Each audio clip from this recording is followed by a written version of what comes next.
ॐ अज्ञानतिमिरन्धस्य ज्ञानाञ्जनशलाकया चक्षुरुन्मिलितं येन तस्मै श्रीगुरवे नमः।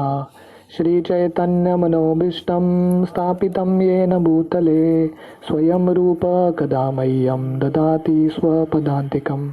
वन्देऽहं श्रीगुरो श्रीयुतः पदकमलं श्रीगुरोन् वैष्णवांश्च श्रीरूपं साग्रजातां सहगना रघुनाथान्वितं तं सजीवं साद्वैतं सावधूतं परिजनसहितं कृष्णचैतन्यदेवं श्रीराधा कृष्णपादान् सहगना ललिता श्रीविशाखान्वितंश्च।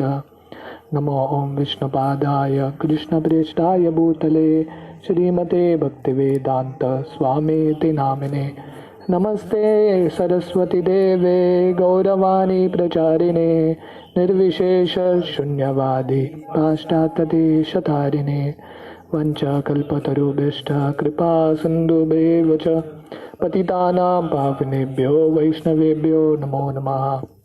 जय श्री कृष्ण चैतन्य प्रभु नित्यानंद श्री अद्वैत गदाधर श्रीवासादि गौर भक्तवृंद। हरे कृष्णा कृष्णा कृष्णा हरे हरे, हरे राम राम राम हरे हरे।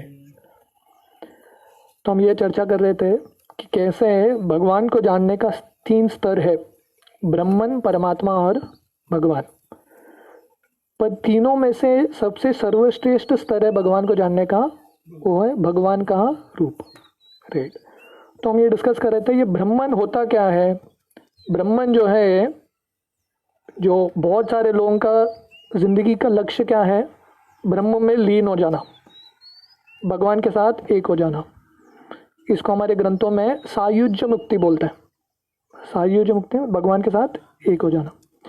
तो ये ब्रह्मन क्या है, भगवान के अंग से जो आ रहा हुआ जो प्रकाश है वो ब्रह्म है, ब्रह्मन है।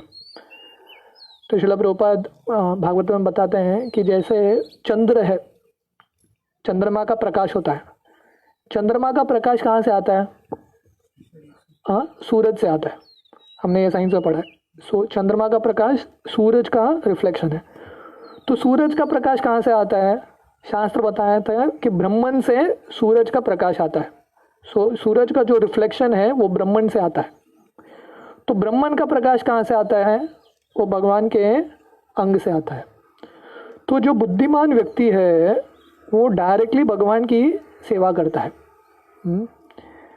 जैसे कुंती महारानी, उनके प्रार्थना में, भागवतम के ही पहले स्कंद में ही आगे आएगा प्रार्थना में, तो कुंती महारानी प्रार्थना करती है, भगवान ये जो आपका ब्रह्मन जो तेज है ना, उसको थोड़ा आप कम करो, क्योंकि आप उसको कम करेंगे ना तब मैं आपको देख पाऊंगी, क्योंकि वो तेज इतना है मैं आपको देख नहीं पा रही हूँ। राइट। तो कभी कभी जो लोग ब्रह्मन के प्रति आकर्षित होते हैं वो भी अच्छा है, भगवान का एक रूप है, भगवान का एक स्तर है जानने का। पर ये सबसे ऊंचा स्तर नहीं है। सबसे ऊंचा स्तर है क्या जानना कि ये ब्रह्मन का स्तोत्र क्या है, कहाँ से ये प्रकाश आ रहा है। तो जिसको वो समझ में आएगा उसको लगेगा मुझे ये प्रकाश से भी आगे जाना है और मुझे भगवान की सेवा करनी है। तो ये जो ब्रह्मन है, भगवान का प्रकाश है, पूरे जो स्पिरिचुअल वर्ल्ड है, आध्यात्मिक जगत को प्रकाशित करता है। तो इसलिए गीता में ये श्लोक आता है, न तद भास्यते सूर्यो न शशांक न पावक यद गत्वा न निवर्तन्ते तद धाम परम मम। तो भगवान उनके परम धाम स्पिरिचुअल वर्ल्ड के बारे में बताते हैं कि यहाँ पे लाइट की ज़रूरत नहीं है, इलेक्ट्रिसिटी की ज़रूरत नहीं है, सूरज की ज़रूरत नहीं है, चंद्रमा की ज़रूरत नहीं है। तो ये दुनिया में प्रकाश ये नहीं रहेगा, आग नहीं रहेगा, इलेक्ट्रिसिटी नहीं रहेगा, सूरज और चंद्रमा नहीं रहेगा, तो ये दुनिया में सब अंधकार ही है। तो स्पिरिचुअल वर्ल्ड में ये चारों चीज़ की ज़रूरत ही नहीं है प्रकाश के लिए। भगवान का जो शरीर है, वो जो ब्रह्मन एफल्जेंस है, वही काफ़ी है पूरा प्रकाशित करने के लिए स्पिरिचुअल वर्ल्ड को। राइट। तो जो भक्त जो होते हैं उसका इच्छा ये नहीं रहता कि ब्रह्म के साथ लीन होना है। उसका क्या इच्छा रहता है, मुझे उसके आगे जाना है और जो भगवान है, जो ब्रह्म के स्तोत्र हैं, उनकी मुझे सेवा करनी है। तो आनंद के अलग अलग डेफिनेशंस है। एक तो जड़ आनंद है जो इंद्रियों के लेवल पे हमको आनंद मिलता है, इंद्रियों को जो भोग करते हैं उस पर आनंद मिलता है, उसको जड़ आनंद बोलते हैं। उससे लाखों गुना आनंद है ब्रह्मानंद, जो लोगों को बहुत पसंद है। ब्रह्मानंद मतलब ब्रह्म में लीन होना। और ब्रह्म में क्या होता है, वहाँ पे लीन हो गए तो सब लोग चाहते हैं कि ब्रह्म में लीन हो जाना मुझे, तो वहाँ पे लीन होके क्या करना है, कुछ नहीं करना है, सोते रहना है, राइट। तो ब्रह्म में लोग जो मुक्ति पाते हैं उनका इच्छा क्या है, मुझे वहाँ जाके कुछ नहीं करना है, सोना है, क्योंकि ये भौतिक दुनिया में बहुत कुछ कर लिया, वहाँ पे जाके मुझे सिर्फ सोना है। पर आदमी सोएगा, सोने में आनंद है मानते हैं, पर कितने देर तक आदमी सोएगा, उससे भी आदमी पक जाएगा।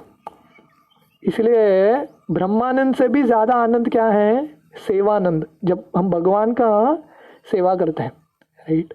तो सब लोग पीस चाहते हैं ना, पीस, ओम शांति, लोगों का ये लक्ष्य रहता है।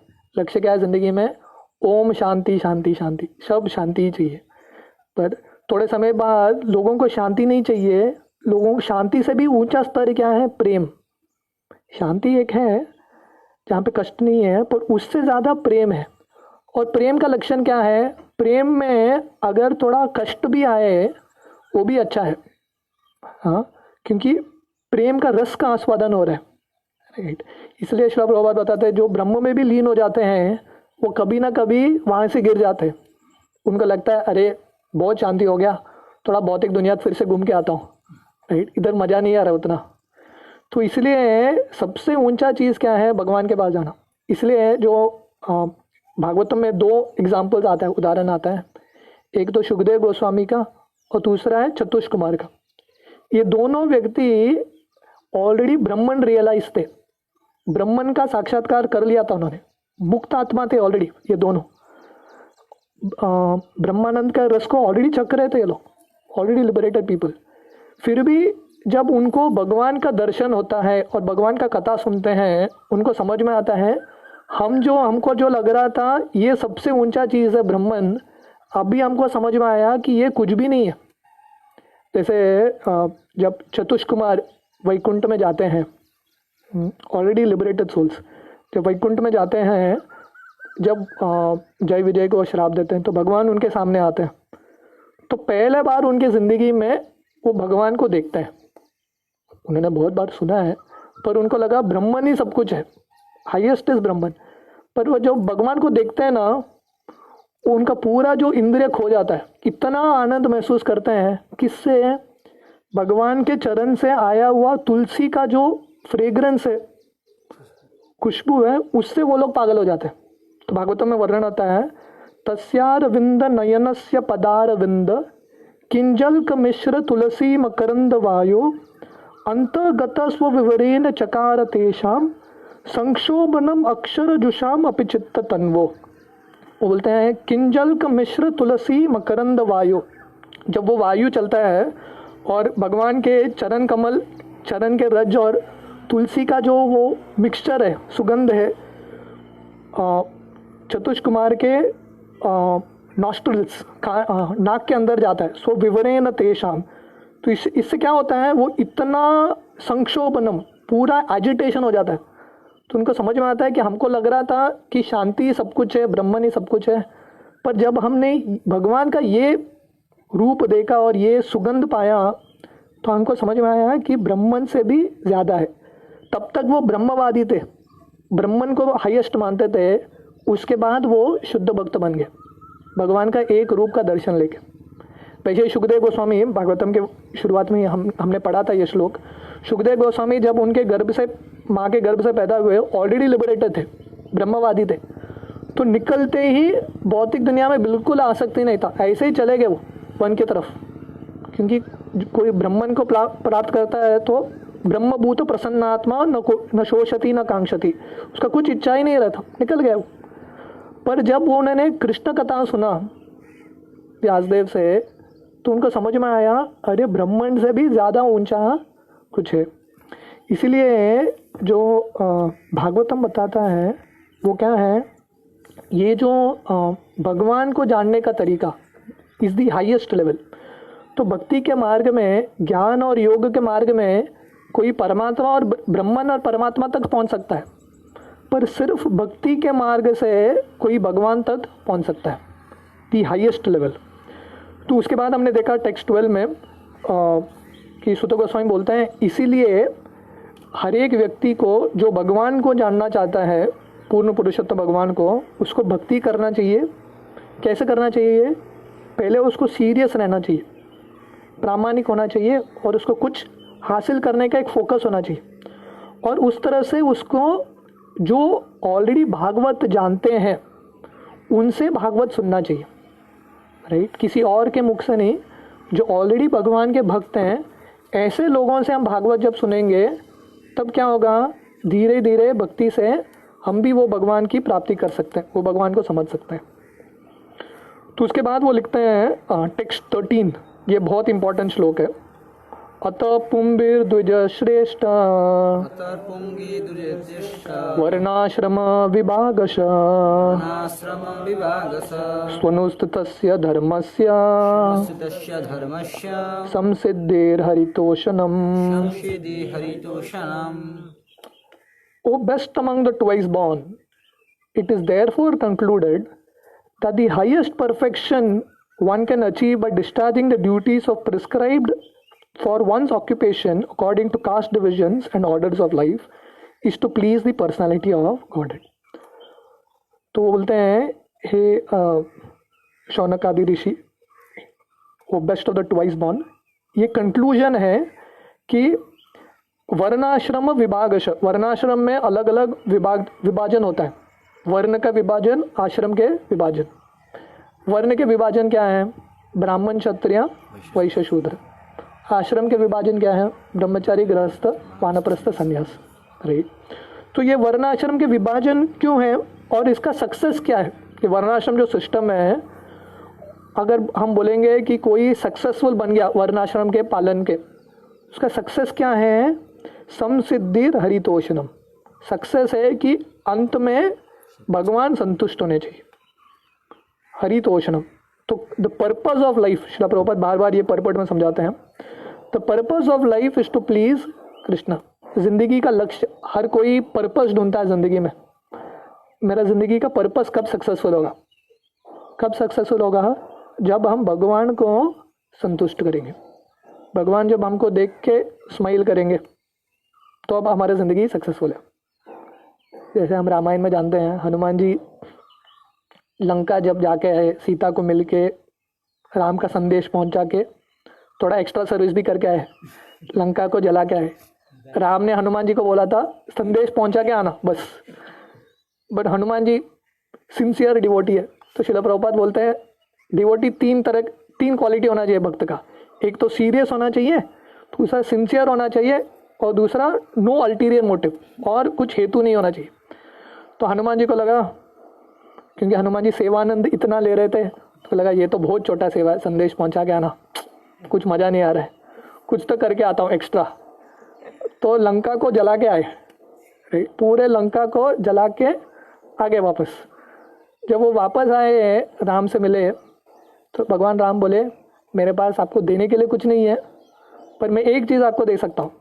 भगवान ने हनुमान जी को आलिंगन किया बस, और हनुमान जी को लगा आज मेरा ज़िंदगी सक्सेसफुल हो गया। क्यों? क्योंकि भगवान मेरे से प्रसन्न हो गए। समसिद्धिर हरितोषणम। तो कैसे तो हम भगवान को प्रसन्न करेंगे, और भगवान को प्रसन्न करने का मार्ग क्या है? Sincere service attitude. जब हमारे पास सेवा की भावना रहेगी, हम भगवान उनके भक्तों की सेवा करेंगे, तो भगवान प्रसन्न होंगे। देखिए हमारे लिए भगवान बहुत दूर है, अभी भगवान प्रसन्न है कि नहीं कैसे समझ में आएगा क्या? भगवान कुछ SMS भेजने वाले हैं, मैं आपसे प्रसन्न हूँ, राइट? तो भगवान तो दूर है हमारे लिए, राइट? तो कैसे पता चलेगा भगवान हमसे संतुष्ट है कि नहीं? तो चैनल है कि अगर गुरु हमसे संतुष्ट हैं तो भगवान हमसे संतुष्ट है। तो कोई बोलेगा गुरु भी तो रोज़ मिलते नहीं है, अरे रोज़ पता करूँ क्या गुरु आप मुझसे आज संतुष्ट हैं क्या, आज संतुष्ट है क्या? तो कैसे पता करना है? तो गुरु जब कब संतुष्ट होंगे? जब हमारे आजू बाजू वैष्णव हमसे संतुष्ट हैं, तो गुरु संतुष्ट हैं और भगवान संतुष्ट हो जाएंगे।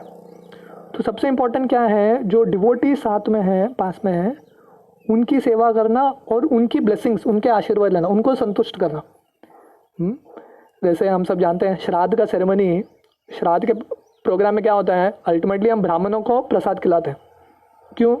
क्योंकि भगवान गीता भागवतों में बोलते हैं जब ब्राह्मण प्रसन्न होते हैं तब मैं प्रसन्न हो जाता हूँ, राइट। तो वैसे ही जब वैष्णव प्रसन्न हो जाते हैं तो ऑटोमेटिकली भगवान प्रसन्न होते हैं। और वैष्णव कब प्रसन्न होते हैं? जब हम देखते हैं कि हम सिंसियरली, प्रामाणिकता से, इन हम्बल मूड जब हम सेवा करते हैं, नम्रता से सेवा करते हैं, तब भगवान इजीली प्रसन्न होते हैं। चैतन्य महाप्रभु की लीला में एक कहानी है। चैतन्य महाप्रभु को एक बार विष्णु के सिंहासन पर बिठाया था और सब भक्त लोग चैतन्य महाप्रभु का अभिषेक कर रहे थे। ऐसा बहुत बड़ा लाइन लगा था अभिषेक करने के लिए। तो ये श्रीवास आचार्य के, श्रीवास पंडित के घर में हो रहा था ये प्रोग्राम, अभिषेक का प्रोग्राम। तो एक औरत थी जिसका नाम था दुखी, वो शूद्र परिवार से थी, राइट। तो वो क्या करती थी, क्योंकि उसको लग रहा था कि मैं शूद्र परिवार की हूँ, मैं डायरेक्टली जाके अभिषेक नहीं कर सकती, तो पीछे से गंगा से पानी लेके आके बाकी भक्तों को देती थी, आप लोग जाके करो। वो बकेट ख़त्म हो जाता था तो वो लेके जाती थी, फिर से पानी भर के लाती थी। तो बहुत दूर थी वो, भगवान के पास आई ही नहीं, पर चैतन्य महाप्रभु ने उसको नोट किया। क्यों नोट किया? चैतन्य महाप्रभु उस पर प्रसन्न हो गए। क्यों? क्योंकि वो सेल्फलेसली सर्विस कर रही थी, उसका जो सेवा भावना से भगवान बहुत प्रसन्न हुए। और भगवान बोले आज से आपका नाम सुखी रहेगा। तो चैतन्य महाप्रभु ने उनको दीक्षा दे दिया। तो हम सब प्रॉब्ली दुखी की तरह है, तो दुखी से सुखी बनने का मार्ग क्या है? हमको प्रामाणिकता से सेवा करना है, right, when we please Krishna. तो हमारे कौन सा भी रोल है, ब्राह्मण, क्षत्रिय, वैश्य, शूद्र, ब्रह्मचारी, गृहस्थ, वानप्रस्थ, संन्यास, कौन सा भी रोल है, उसका एसेंस क्या है? एसेंस है भगवान को प्रसन्न करना। तब जब वो गोल क्लियर रहेगा तब रोल के पीछे हम झगड़ा नहीं करेंगे। हम ये झगड़ा नहीं करेंगे कि कौन श्रेष्ठ है, ब्राह्मण श्रेष्ठ है कि शूद्र श्रेष्ठ है कि वैश्य श्रेष्ठ है, ये झगड़ा नहीं होगा। क्योंकि हमको पता है कि कोई भी है, अगर वो भगवान की सेवा कर रहा है, भगवान को प्रसन्न कर रहा है, वो सक्सेसफुल है, राइट। इसलिए श्रील प्रभुपाद लिखते हैं परपोर्ट में, human society all over the world is divided into 4 caste and 4 orders of life. तो श्रील प्रभुपाद बोलते हैं पूरे मानव समाज, पूरे दुनिया में ये 4 वर्ण और 4 आश्रम में बटा गया है। The 4 castes are the intelligent caste, the martial caste, the productive caste and the laborer caste। तो 4 तरह के जो वर्ण हैं वो कौन से हैं? जो बुद्धिमान व्यक्ति है उसको ब्राह्मण बोलते हैं, जिसके पास बुद्धि ज़्यादा है। दूसरा जो मार्शियल कास्ट मतलब जो उसको झगड़ा करने का इच्छा बहुत रहता है, एडमिनिस्ट्रेशन का इच्छा बहुत रहता है, मैनेजमेंट का, तो वो मार्शियल कास्ट में आता है, क्षत्रिय। तीसरा है जो बिजनेस बहुत अच्छा लगता है उसको, जैसे गुजराती मारवाड़ी होते हैं, राइट, उनके खून में ही बिजनेस रहता है, राइट। कुछ कोरोना का पीरियड है, नहीं है, कुछ भी है, उनका बिजनेस चलता रहेगा क्योंकि वो बुद्धिमान लोग हैं, राइट। तो प्रोडक्टिव कास्ट, वो बिजनेस करना पता है, एग्रीकल्चर। और चौथा है लेबरर कास्ट, हाँ, जो शूद्र हैं, जो बाकी 3 वर्णों का सेवा करते हैं। So these castes are classified in terms of one's work and qualification and not by birth। तो ये जो वर्ण है किसके हिसाब से है? गुण कर्म विभागश। ये विभाजन कैसा हुआ है? गुण और कर्म के बीच में, क्वालिटी एंड वर्क। जन्म नहीं है, जन्म कर्म विभागश नहीं है, गुण कर्म विभागश है, right. Then again there are the 4 orders of life. तो वैसे ही 4 तरह के आश्रम है, namely student life, householder life, retired and devotional life। So the student life जो ब्रह्मचारी लाइफ है, हाउसहोल्डर लाइफ जो गृहस्थ लाइफ है, उसके बाद रिटायर्ड लाइफ वानप्रस्थ, और बाद में डिवोशनल लाइफ मतलब संन्यास। In the best interest of human society there must be such divisions of life, otherwise no social institution can grow in a healthy state. तो श्रील प्रभुपाद बोल रहे हैं लोगों के हित के लिए और समाज के कल्याण के लिए, और ताकि समाज अच्छे से चले, ये 4 वर्ण और 4 आश्रम होना अनिवार्य है, इंपॉर्टेंट है, right. And each and every one of the above mentioned divisions of life, the aim must be to please the supreme authority of the person of God. तो हर एक जो वर्ण आश्रम, कौन सा भी वर्ण आश्रम, लक्ष्य क्या होना चाहिए? मुझे कृष्ण को प्रसन्न करना है, बस। This institutional function of human society is known as a system of varnashrama which is quite natural for a civilized life. The Varnashram institution is constructed to enable one to realize the absolute truth. It is not for artificial domination over one division over another. तो वर्णाश्रम का क्यों बनाया है?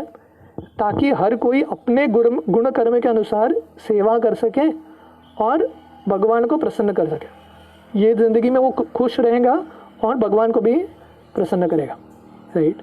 तो श्रील प्रभुपाद बोल रहे हैं ये इसलिए नहीं बनाया गया है कि कोई ऊंचा है कोई नीचा है, इसके बीच में झगड़ा नहीं होना चाहिए। जो मैच्योर सिविलाइजेशन है वो झगड़ा नहीं करता। जैसे हमारे शरीर में अलग अलग अंग है, सर है, हाथ है, पैर है, तो हर कोई झगड़ा करता रहेगा कौन श्रेष्ठ है, मैं श्रेष्ठ हूँ कि तू श्रेष्ठ है। वो सही नहीं है। वो क्या है, तुम जो कौन सा भी अंग हो वो रोल तुम अच्छे से करो बस, और इस तरह से हम मिलजुल के काम करेंगे कोऑपरेटिवली, तब ये शरीर अच्छे से चलेगा। तो एक बार शरीर के अलग अलग पार्ट्स ना, हाथ, सर, पैर, उन सब लोगों ने मीटिंग ले लिया, जॉइंट मीटिंग। उन्होंने डिसाइड किया कि ये हमारे साथ अन्याय हो रहा है। अन्याय क्या है? हम सब काम कर रहे हैं, हाथ बोलता है मैं काम करता हूँ, पैर बोलता है मैं काम करता हूँ, बट हम सब खाना किसको देते हैं? पेट को डालते हैं, और पेट कुछ करता ही नहीं है। ये बराबर नहीं है। हम सब काम कर रहे हैं पर मजा कौन ले रहा है? पेट ले रहा है। तो बोले स्ट्राइक, आज से ये हम पेट को खाना देंगे नहीं, कुछ नहीं करेंगे। तो हाथ बोलने लगा मैं अपना खाना खुद खाऊंगा, पेट को क्यों देना है? तो हाथ ने ऐसा खाना लिया और ऐसा ऐसा करने लगा मैं खुद खाऊंगा। तो कान बोलने लगा मैं भी खाऊंगा मेरा खुद का खाना, तो भी कान में डालने लगा, राइट। तो हर कोई अंग जो है अपना खुद का खाना खाने लगा। तो एक हफ्ता हो गया, फिर से उन्होंने जॉइंट मीटिंग लिया। बोले कि एक हफ्ते से हम बहुत वीक हो गए, हमारे पास शक्ति नहीं है। क्यों?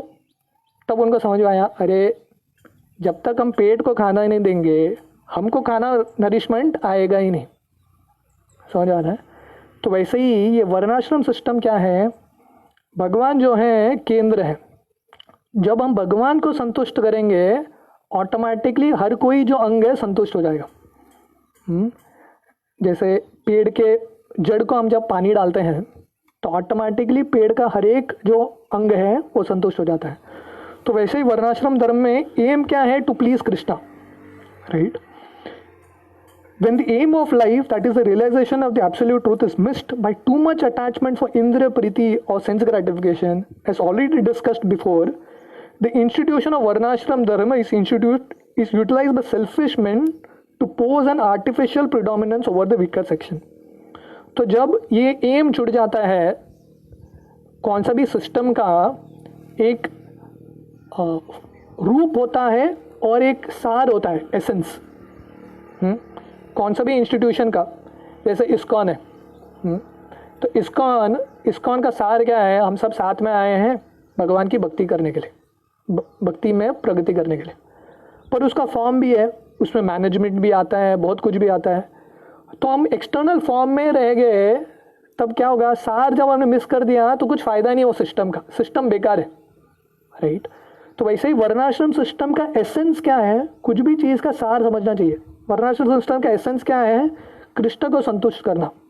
पर वो साइड में रह गया तो क्या होगा? हर कोई अपना ही झगड़ा करेगा, इंद्रिय प्रीति। तो ब्राह्मण सोचेगा मैं कैसे भोग करूं, तो वो शास्त्र कोट करेगा। कौन सा शास्त्र कोट करेगा? बोलेगा सबको हमारा सेवा करना चाहिए कि ब्राह्मण सबसे सर्वश्रेष्ठ है, तो अपना इंद्रिय भोग करेगा। तो शूद्र बोलेगा मैं क्यों इसका सेवा करूं, अपने आप को बहुत मानता है, तो वो झगड़ा करेगा, यूनियन शुरू करेगा। तो हर कोई इंद्रिय तृप्ति करेगा और झगड़ा होता रहेगा जब केंद्र भगवान नहीं होते। तो इसीलिए ये जो कास्ट सिस्टम है, पहले इंडिया में, भारत में ये कास्ट सिस्टम चलता था, वर्णाश्रम का सिस्टम। बाद में टूट क्यों गया? क्योंकि हर कोई उसका गलत उपयोग ले रहा था। तो ब्राह्मण बोलने लगे हम श्रेष्ठ हैं, सबको हमारा सेवा करना चाहिए। क्षत्रिय बोलने लगे हम श्रेष्ठ हैं, तो हर कोई शोषण करने लगा, इसलिए इंस्टीट्यूशन टूट गया, राइट।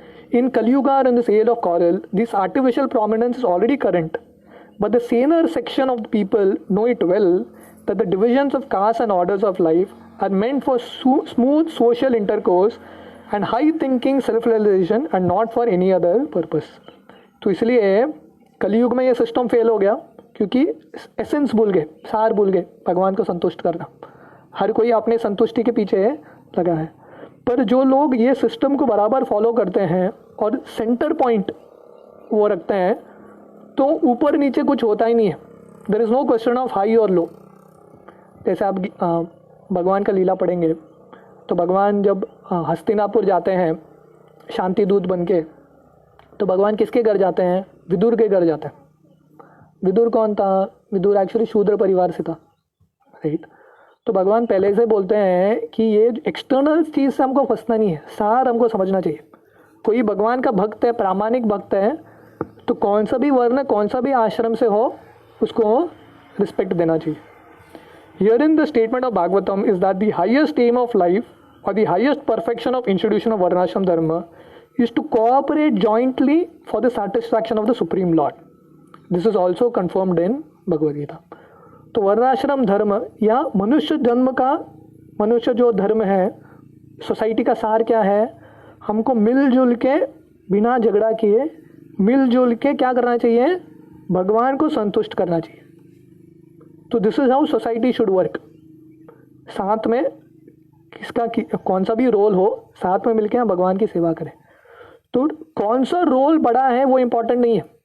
ऐसा है क्या जो पूजा करता है, पुजारी है, भगवान की विग्रहों की पूजा करता है, वो श्रेष्ठ है, और जो मंदिर का झाड़ू पोछा मारता है वो नीचा है? ऐसा कुछ नहीं है। भगवान के दृष्टिकोण से दोनों एक ही है। पूजा करना, विग्रहों की पूजा करना और मंदिर की साफ सफाई करना दोनों एक ही है, अगर दोनों का हित है कि हम भगवान की संतुष्टि के लिए कर रहे हैं। तो वो फोकस है तो झगड़ा होता नहीं है, इनफैक्ट अप्रिशिएशन होता है, लगता है कि आप एक्चुअली और प्रामाणिक है। तो अगला श्लोक में सुत गोस्वामी लिखते हैं, टेक्स्ट 14, तस्मादेकेन मनसा भगवान सात्वतां पति श्रोतव्य कीर्तितव्यश्च देय पूज्यश्च नित्यदा। इसलिए बोलते हैं देयरफॉर। देयरफॉर का मतलब है वो पहले श्लोक से कनेक्टेड है, क्योंकि जिंदगी का लक्ष्य क्या है? What is the purpose of life? जिंदगी का लक्ष्य है भगवान को संतुष्ट करना। समसिद्धिर हरितोषणम। हमारा ज़िंदगी सक्सेसफुल है कि नहीं, उसका कौन से इस पे हम उसको मापेंगे। अगर भगवान संतुष्ट है तो हमारा ज़िंदगी सफल है। भगवान हमसे संतुष्ट नहीं है, श्रम हेवि केवलम। तो इसीलिए भगवान को संतुष्ट करने के लिए क्या करना चाहिए हमको? तस्माद एकेन मनसा, एकेन मनसा विद वन पॉइंटेड अटेंशन, एक फोकस के साथ क्या करना चाहिए? भगवान सात्वताम पति, ये जो भगवान है, जो सब भक्तों के मालिक है, सात्वताम पति है, उनके प्रति भक्ति करना चाहिए। तो भक्ति कैसे होता है? श्रोतव्य, भगवान के बारे में सुन के, कीर्तितव्यश्च, भगवान के बारे में गुणगान करके, कीर्तन करके, ध्येय, ध्येय मतलब भगवान को याद करके, पूज्यश्च नित्यदा, भगवान की पूजा करनी चाहिए। तो भगवान के बारे में, भगवान का गुणगान करना चाहिए, भगवान के बारे में श्रवण करना चाहिए, भगवान को याद करना चाहिए, स्मरणम और अर्चनम, भगवान की पूजा करनी चाहिए। और कैसे करना चाहिए? नित्यदा, constantly, with one pointed attention. तस्माद एकेन मनसा। तो ऐसा कोई करेगा तो भगवान को संतुष्ट करेगा और उसका ज़िंदगी सक्सेसफुल हो जाएगा। Purport, if the realization of the absolute truth is the ultimate aim of life, it must be carried out by all means. तो श्रील प्रभुपाद बोल रहे हैं कि जिंदगी का लक्ष्य है कि भगवान की प्राप्ति करनी है, भगवान को प्रसन्न करना है, तो कौन से भी मार्ग से कैसे भी उसको करना ही पड़ेगा। जैसे हमारे शास्त्रों में बहुत सारे नियम है, रूल्स रेगुलेशंस, क्या करना चाहिए क्या नहीं करना चाहिए, बहुत सारे विधि विधान है। पर उसका सार क्या है? हमारे शास्त्र बताते हैं दो ही चीज़, always remember Krishna, never forget Krishna. पूरा सार समझना यही है। जितने भी रूल्स रेगुलेशंस है, सब कुछ है, संध्या वंदन का, क्लेनलीनेस का, जो भी है पूजा पाठ का, उसका सार एक ही है, दो ही चीज़ है, हमेशा कृष्ण को याद रखो और कभी कृष्ण को भूलो मत। तो इसके इर्द गिर्द हमारा जिंदगी चलना चाहिए।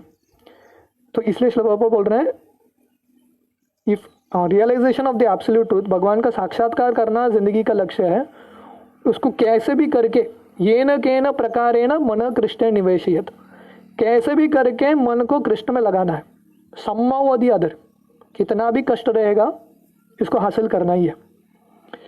इन any of the above mentioned caste and orders of life, the 4 processes, namely glorifying, hearing, remembering and worshipping are general occupations।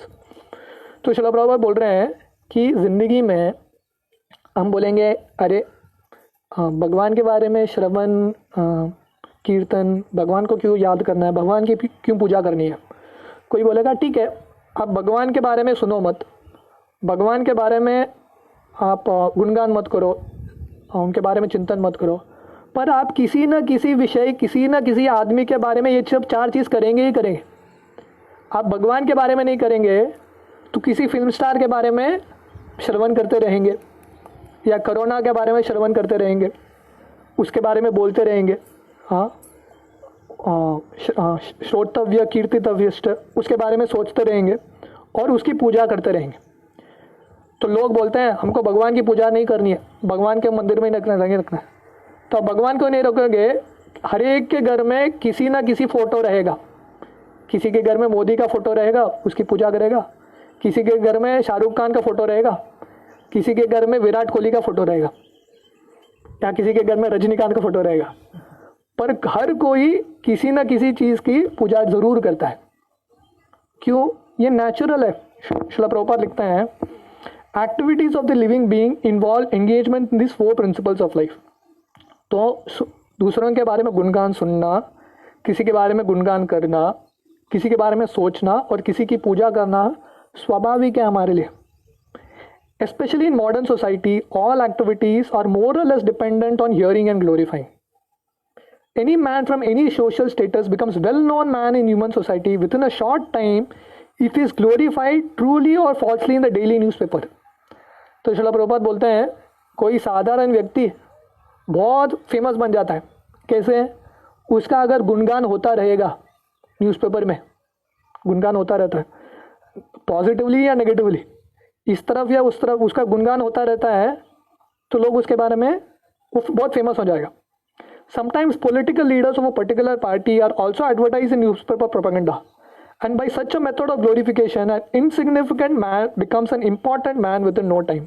तो ऐसा प्रोपेगेंडा चलता रहता है न्यूज़पेपर में, किसी का फोटो आता रहता है, तो बार बार जब फोटो आता रहता है तो मन में बढ़ जाता है, right.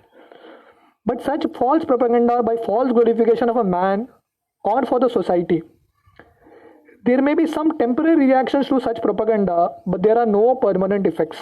Therefore such activities are a waste of time. तो अब ये भगवान के बारे में सब 4 चीज़ नहीं करेंगे, किसी न किसी चीज़ या विषय के बारे में हम ज़रूर करेंगे, किसी न किसी चीज़ के बारे में चिंतन करेंगे, किसी न किसी चीज़ के बारे में बोलते रहेंगे, सुनते रहेंगे, राइट। पर ये सब से हमारा हृदय संतुष्ट नहीं होगा, इससे पूरा समय ही वेस्ट होगा। Therefore, the actual object of glorification of the Supreme Personality of Godhead who has created everything manifested before us. तो इसलिए किसका गुणगान होना चाहिए? भगवान का। जैसे श्रील प्रभुपाद बोलते थे, साइंटिस्ट लोगों को नोबेल प्राइज़ देते हैं। नोबेल प्राइज़ पता है, अगर कुछ ने बहुत बड़ा डिस्कवरी किया है, कुछ तो डिस्कवर कर दिया उसने, उसको नोबेल प्राइज़ मिल जाता है। पर श्रील प्रभुपाद बोलते हैं, पर जिसने साइंटिस्ट को बनाया है उसको तो नोबेल प्राइज़ दो। साइंटिस्ट को नोबेल प्राइज़ दे रहे हो, पर साइंटिस्ट को दिमाग किसने दिया है? भगवान ने दिया है। उसका गुणगान नहीं करेंगे आप, ये साइंटिस्ट का गुणगान करेंगे कि इसने ये हासिल किया, वो हासिल किया, देखो दुनिया के लिए कितना किया उसने, उसका गुणगान होता रहेगा पेपर में। पर भगवान के बारे में कौन गुणगान करता है? जिसने ये साइंटिस्ट को बुद्धि दिया है। We have broadly discuss this fact from the beginning of जन्माद्यस्य shloka in the Bhagavatam. The tendency for glorifying others or hear others must be turned into the real object of glorification, the Supreme Being, and that will bring happiness. तो इसलिए गुणगान करने का जो इच्छा है, दूसरों के बारे में सुनने का, श्रवण करने का, उसको भगवान में लगाना चाहिए। तस्माद एकेन मनसा, विद वन पॉइंटेड फोकस, इधर उधर नहीं जाना चाहिए, वन पॉइंटेड फोकस, भगवान का ही गुणगान करते रहेंगे। ये 4 चीज़ भगवान के बारे में श्रवण करेंगे, कीर्तन करेंगे, भगवान के बारे में ध्यान करेंगे और भगवान की पूजा करते रहेंगे कॉन्स्टेंटली, नित्यता, जिंदगी भर। तो एंड में हमको वो जो ध्येय है भगवान की प्राप्ति 100% हो जाएगा। हरे कृष्णा। किसी का